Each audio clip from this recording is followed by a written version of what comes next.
One late night his phone lit up with a message, "Can't wait to see you again." He claimed it was a mistake, but the way his hands trembled told me otherwise. Now I'm torn between exposing him or playing along until I uncover the full truth. The room was dark except for the faint glow of his phone. I wasn't looking for trouble, but when the screen lit up, my eyes caught the words before he could hide them. "Can't wait to see you again." My breath stalled. He froze, his hand hovering awkwardly over the device, his knuckles pale. I asked softly, "Who's that?" His reply came too quickly, too rehearsed. "Wrong number." But his trembling hands betrayed him. He tried to laugh it off, but the sound was hollow, forced. I watched him shove the phone into his pocket, his shoulders stiff, his eyes avoiding mine.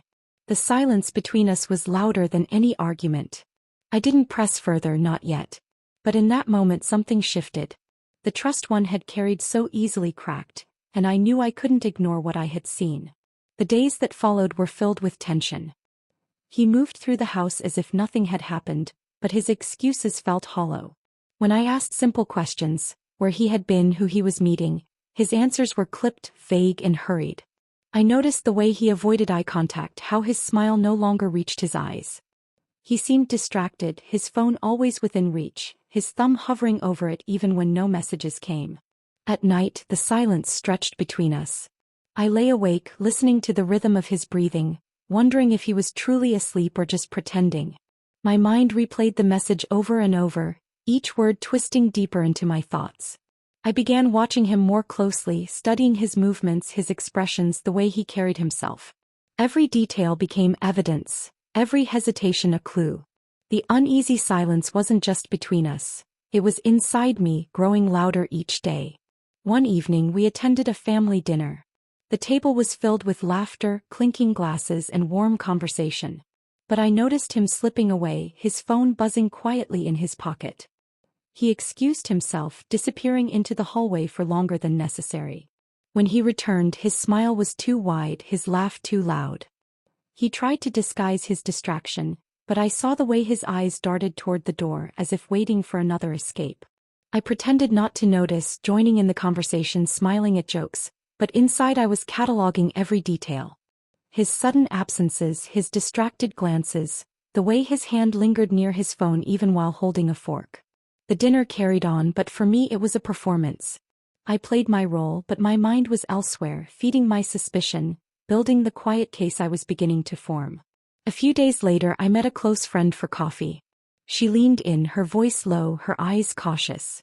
"I don't want to upset you," she began, "but I saw him in town last week." He wasn't alone. My heart tightened. "Who was he with?" I asked, trying to keep my voice steady. She hesitated. I didn't recognize her. But they seemed close. Her words planted deeper doubts in my mind. I tried to dismiss them, to defend him, but the image of the message, his trembling hands, and his distracted glances all came rushing back. I nodded, forcing a smile, but inside I was unraveling. My friend's concern wasn't just suspicion. It was confirmation that something was wrong. That night I sat alone, staring at the ceiling, my mind racing. I wanted to confront him, to demand answers, to force the truth into the open. But something held me back. I realized that if I confronted him too soon, he would deny it, twist the story, make me doubt myself. I needed more than suspicion, I needed proof. So I made a decision. I would wait. I would play along, pretending to believe his excuses, pretending to trust his words. But quietly I would watch, listen, and gather evidence. My choice to wait became the start of my quiet investigation. It wasn't weakness, it was strategy. And as I lay beside him, listening to the steady rhythm of his breathing, I knew the truth would reveal itself in time. The silence of the house was broken only by the faint hum of the refrigerator. I had just turned off the lamp when I heard his voice, low and hushed, drifting from the hallway. I froze, listening. His tone was softer than I had heard in months, gentle, almost tender. I slipped quietly out of bed, my bare feet pressing against the cool floor. From the doorway I caught fragments of his words. "I'll see you soon. I promise." My stomach tightened. He wasn't talking to a colleague. This was different. His voice carried warmth, intimacy, something reserved for moments that should have belonged to me. I leaned against the wall, my pulse racing. He laughed quietly, a sound I hadn't heard directed at me in weeks. Then silence. The call ended. He stood there for a moment staring at the phone, his shoulders heavy. When he finally returned to the bedroom, I pretended to be asleep, my breathing steady, though my mind was anything but calm. That night I knew the trail had begun. His words weren't meant for me and I couldn't ignore them anymore. A few days later I decided to clear my head at a cafe downtown. The air smelled of roasted coffee beans, the chatter of strangers filling the space. I sat near the window trying to distract myself with a book. Then I saw him. He walked in, his eyes scanning the room before settling on a corner table. A woman joined him moments later. She was unfamiliar, elegant, with a smile that seemed too comfortable, too familiar with him. I watched as they leaned close, their conversation quiet, their laughter easy. His hand brushed hers briefly, a gesture so natural it made my chest ache. When his eyes suddenly caught mine across the room, his face stiffened. He excused himself quickly, walking toward me with forced calm. "What are you doing here?" he asked, his voice strained. "Coffee," I replied simply, holding his gaze. He nodded, muttered something about work and returned to the woman. But the damage was done. Their closeness was undeniable and no excuse could erase what I had seen. That night when he fell asleep I sat in the living room, the glow of the lamp casting shadows across the walls. My hands shook as I opened his briefcase. Inside were receipts, restaurants I had never been to, hotels I had never stayed in. I searched further, finding notes tucked into folders, scribbled reminders that hinted at meetings I wasn't meant to know about. Each discovery added pieces to the puzzle, painting a picture of betrayal I could no longer deny. I opened a drawer in his desk, finding a hidden folder. Inside were printed emails, carefully folded, conversations that spoke of plans, of promises, of moments shared with someone else. My chest tightened as I read, the words blurring through tears I refused to let fall. I placed everything back carefully, ensuring he wouldn't notice. My secret search had given me more than suspicion. It had given me proof. The following week I received a call from one of his colleagues. His voice was hesitant, cautious. "I don't know if I should tell you this," he began, "but I've seen him, with someone else." I sat in silence, gripping the phone tightly. "Are you sure?" I asked, though I already knew the answer. "Yes," he replied firmly. "It wasn't business. It was personal. I thought you should know." His honesty gave me courage. It wasn't just me seeing the signs, it was others too. The betrayal wasn't hidden as well as he thought. I thanked him quietly, my voice steady, though inside I was unraveling. His words weren't just confirmation, they were validation. I wasn't imagining things. The truth was real and it was spreading beyond the walls of our home. In the days that followed, I moved with quiet determination. I gathered evidence carefully, receipts tucked into folders, notes copied discreetly, testimonies remembered word for word. Each step strengthened my resolve, each discovery fueling the storm building inside me. I smiled when he smiled, laughed when he laughed, played the role of the trusting partner. But inside I was preparing. My silence wasn't weakness, it was strategy. At night I sat alone, the evidence spread across the table, the weight of it filling the room. I imagined the moment when the truth would be revealed, when his lies would collapse under the weight of proof. The hidden trail had led me here, step by step, each clue guiding me closer to the confrontation I knew was inevitable.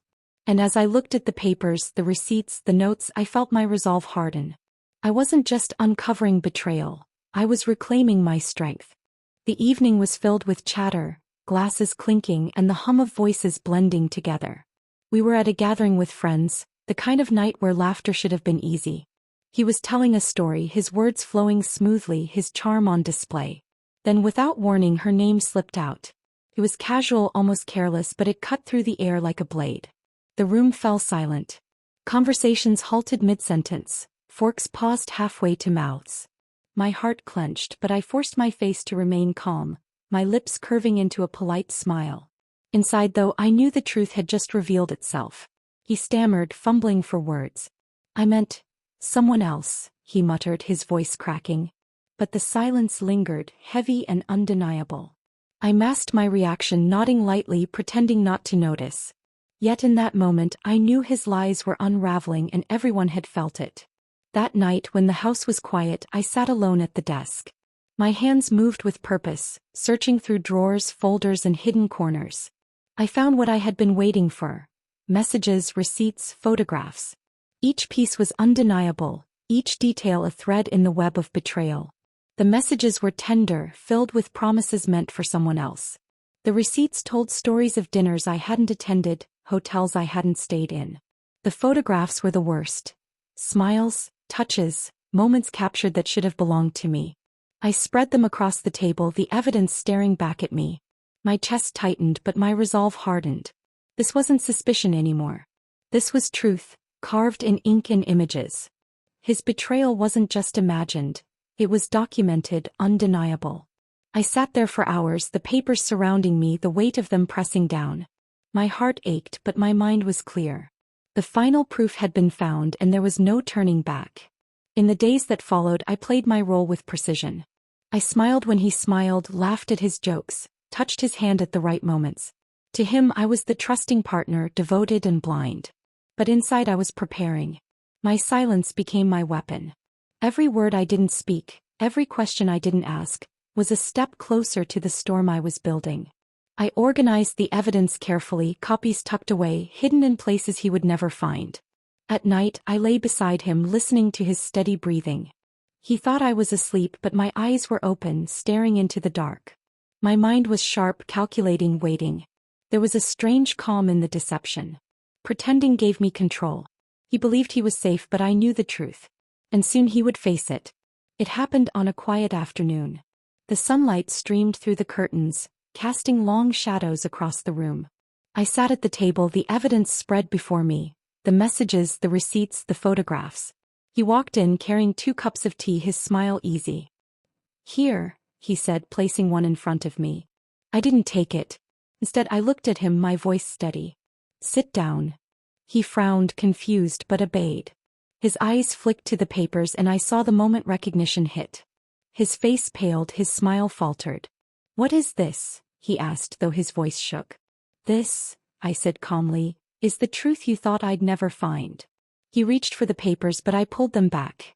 "Don't," I warned. "You don't get to hide anymore." He stammered excuses, stress, misunderstandings, mistakes. His words tumbled over each other, desperate and hollow. But I didn't flinch. I watched him crumble, his lies collapsing under the weight of evidence. "You promised me forever," I said quietly. "But forever was never mine, was it?" He buried his face in his hands, silent now. The room felt heavy, the air thick with the ruins of what we had been. I stood, gathering the papers, my voice calm. "I'm done," I said simply. He looked up, his eyes wide, pleading. "Please, wait. We can fix this."